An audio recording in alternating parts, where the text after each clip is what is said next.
Hey there guys, this is Sam And Justin. at the Survival Review, and once again, October has begun, Yes. and I'm back from the dead once more to discuss some wonderful, wonderful Halloween movies. Oh, yes. Just a few this year, but you know, because things are crazy. Because this year is already a horror movie. Absolutely. So. But we're still going to make it work. We're Yeah. still going to do a few here and there. And this year we're starting off strong with one of the best horror anthologies ever, Trick or Treat.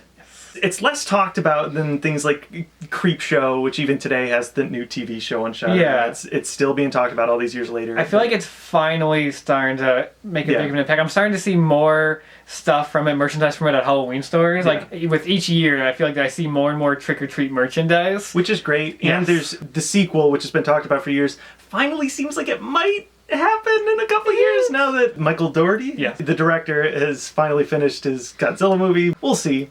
But Trick or Treat is a really, really great horror anthology movie in a totally different way from something like Creep Show, which are like very segmented. Of course, an anthology by design is segmented, but they're all different and they're not connected in any way aside from being in this comic book. And maybe a few references here and there. Yeah. Where these all are on the same night, it's Halloween, and you have little things here and there connecting each one of them. A lot of the stories like intersect at some points. It's just so uniquely written in that, like, it's not a linear story. Like, the opening segment of the movie actually takes place all the way at the end of the night. Yeah, you see basically what happens in that segment, except that's sort of the last segment of the movie. Yeah. And you'll see other things like that in one segment. You'll see a character who shows up as the main character in another segment. Yeah. And you'll sort of see a hint at what's happening to him, but you don't get caught up on that until later. It's very cleverly written. Yeah. And it definitely works on rewatch, too. Absolutely. Which is surprising because you'd think with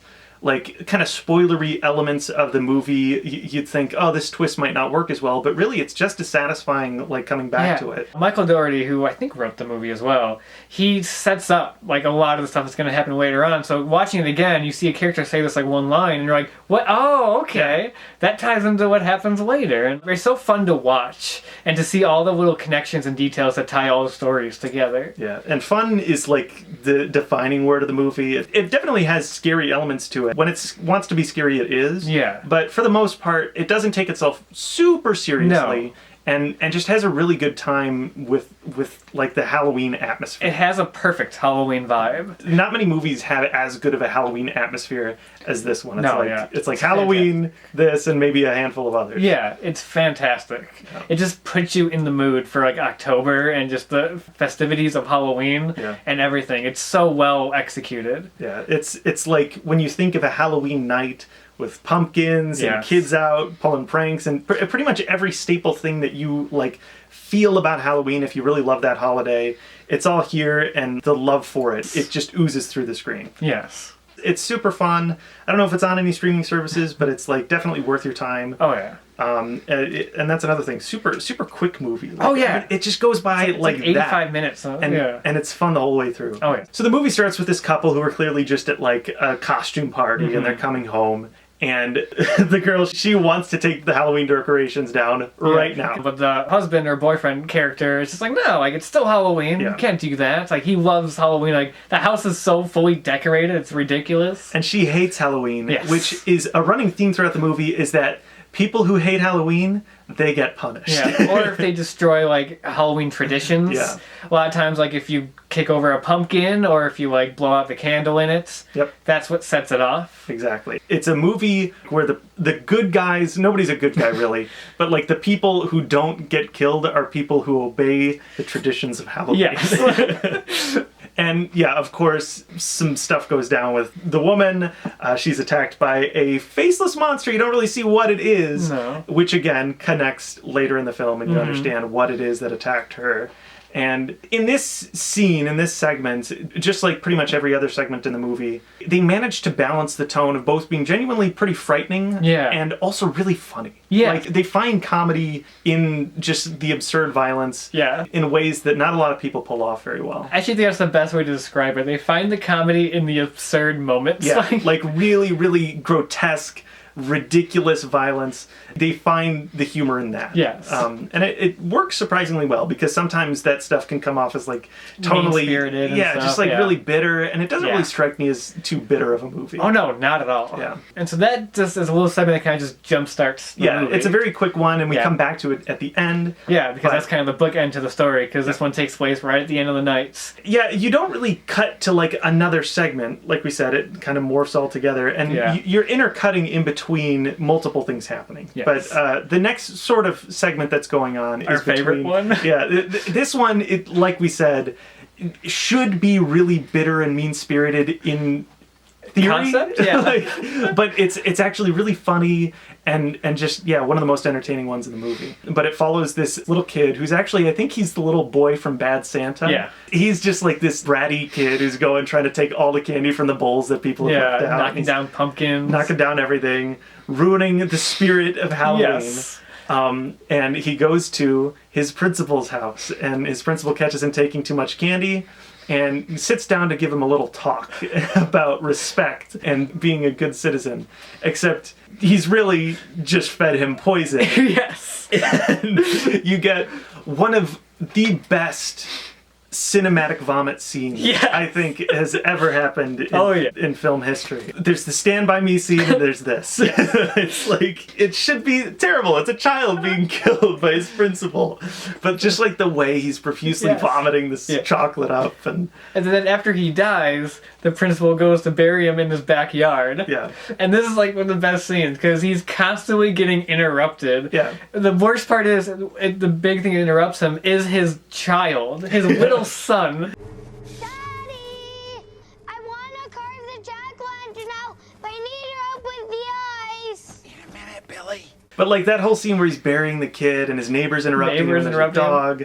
It's just like a slapstick scene almost. Yeah. It's like seriously something out of a slapstick movie. But it's a guy basically burying a child who's still not dead. Yeah, he thought he was dead, and he's stomping his foot on his face. You can't, he's like in a bag. You don't directly see that, but like it's he's not graphic, clearly doing that, and somehow they've managed to take something as absolutely horrible as that and make it funny. I think what really sells it is the actor's performance. Yeah. He is so fantastic. He's so spot on, where he can like turn from being kind of like a silly person to just like dead serious and like menacing almost. Yeah. And he feels like just like this bitter principal, like this kind of character you sort of imagine your own principal from when you were in school being like tired of everyone's shit. Fucking hate all these kids. Yeah. He's just been looking for it because it was clearly a premeditated thing. Yes. It wasn't just like a sudden, he had been planning on just killing this kid, or at least a kid who got on his nerves that night. And then you have this other segment where it's Anna Paquin and her sister and a group of friends, and they're getting ready to go to this Halloween party. Anna Paquin is sort of like the virginal character. Yeah. She doesn't want to be like the other girls. They get dates just like talking to the clerk at the costume shop. And they're dressing in kind of like slutty like princess outfits, and she's trying to like cover up and be like, no, I don't want to do that. It's set up in a way where you assume that something really awful is going to end up happening to Anna Paquin. Yeah. You're also intercutting to like this vampire character who kills this woman in an alley, and it's genuinely a pretty scary scene. And it's creepy because like it all kind of is realistic in the way that like he ends up killing her and then just kind of sets her amongst these other drunk people sitting at the parade and everything, because it's like that's probably what would happen, because it looks like she just has fake blood on her. It's pushing it a little bit when she's like directly going up to people in the crowd going, please help me, and they're just like, ah. Yeah. But like it kind of works in practice where it's just like everybody here is covered in blood and they're all in costume, and somebody probably could get away with just leaving a dead body next to some sleeping people at the party.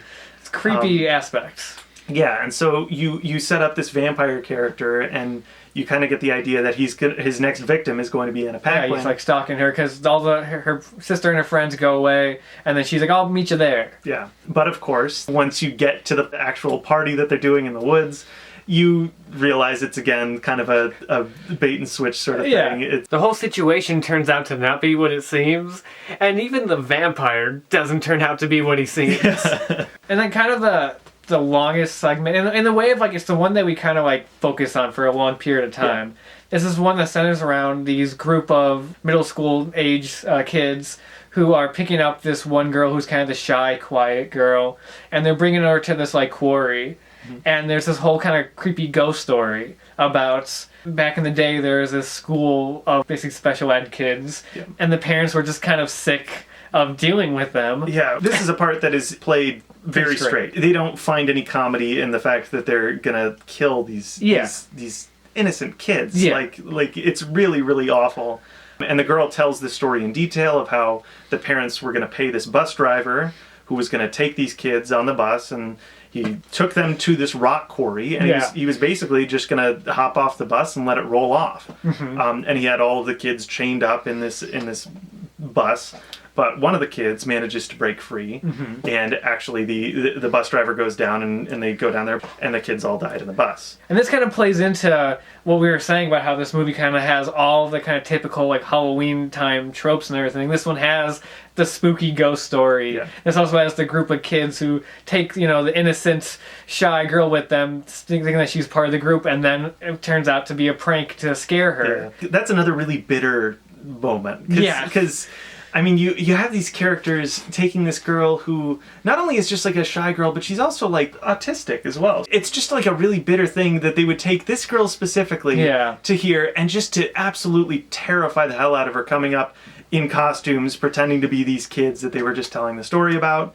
And as you could probably expect, it turns out the story was true. And the kids do come back and they kill all of them. I love the atmosphere. That's like the most atmospheric segment of the movie. They spend that whole time building this really creepy set piece of being down in this rock quarry, and it's foggy, and you have this water, and it's like you have no idea what's 10 feet in front of you and what's happening to the kids as you hear screaming. You don't know what's a prank, what's really real. It works really well. But I love the attention to detail on the masks that the special ed kids have. Those masks are so good looking. And they do look like old-timey like masks and everything, and they actually look genuinely creepy. Absolutely. Like the makeup design, like everything in this movie is like spot on. It's perfect. And before we talk about the last segment, we have to talk about the main thing that connects through every storyline is the character of Sam. Yes. Who is so awesome. Sam's a little adorable. Yes. He's an adorable little kid in a in like a burlap sack mask thing. He passes by and witnesses all of these things that are going on. He basically is there every time someone disobeys the rules of Halloween. And he basically is like the spirit of Halloween, essentially. He's going places, he's getting candy. And when people are doing things that don't obey that spirit of Halloween, then he puts things into check. And he comes into play in the final segment, which stars Brian Cox as just this old man who's just living alone in this house, next door neighbor to the principal, to Mr. Wilkins. He was in that scene talking to Mr. Wilkins as he was trying to bury the kid. And you even see at one point something happening from this later segment that ties into it. But I love that moment. He's just sitting alone, he's stolen some children's Halloween candy, just eating it, and basically he gets attacked by Sam. And like at one point, like he just decorates all the walls with like trick or treat and all this Halloween stuff. Just great moments. Really great. And it's again that whole idea of like he's not obeying the spirit of Halloween. He's not giving these kids the candy that they should be getting. He's scaring them off with his dog. And because he's not giving them candy, Sam is gonna tear some shit up. And that scene is so good. Just all the crazy things that happen. Everything Sam does also ties into like his little character of being a little kid that's trick-or-treating. He stabs him with a razor blade that's inside of a candy bar. Or like he has a sucker and he breaks it and so it's all jagged and he goes to stab him with that. Stabbing him. It's all just really clever and unique, and I love it. I love the visuals. I love the look of everything. It's just so well done. And like I said, the connecting the storyline, the fact that storyline happens kind of during the Mr. Wilkins storyline is also just cleverly written. It's just so good. It all builds up to the moment when you eventually see Sam get his mask torn off. And you see what he really is, which is like a baby pumpkin head. It's just great. It's just great. Great creature design. Specifically, I love when he shoots Sam in the head Yes. with the gun that he mentioned prior in the movie when he's threatening Mr. Wilkins. Yeah. He's like, I've got my NRA license inside and a gun on the mantle. But first off, when he gets shot in the head, it just looks like pieces of pumpkin. Just that's being what's splattered. so great about it. Like it's clearly just like a pumpkin head. It's not like a skull in there. It's just like a weird monster. Yeah, and then it just starts to reform. Like, so good. Really, really great. Lots of fun, but also there's some genuinely scary stuff. Some in creepy there too. moments for sure. Yeah, this movie could have easily been really messy in how it tries to interweave everything and try to make everything connect, but everything is like so perfectly thought out and set up.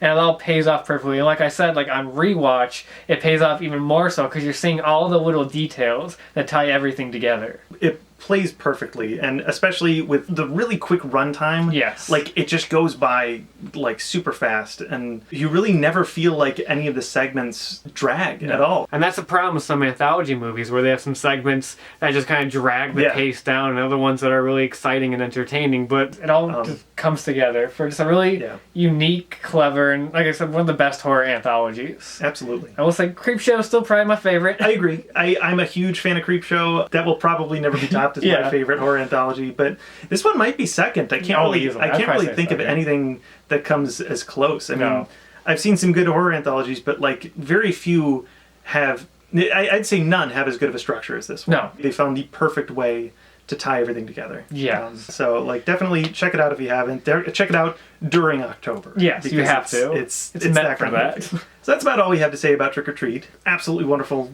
anthology movie. Yes. Highly recommend it. And we'll be back throughout the month with more horror reviews as normal. Maybe, a little less than usual. A little less than usual just because of how things are, but we're still doing it. Yes. And I'm very excited to talk about the movies that we're going to be talking about in the future. So until then, we'll see you guys later.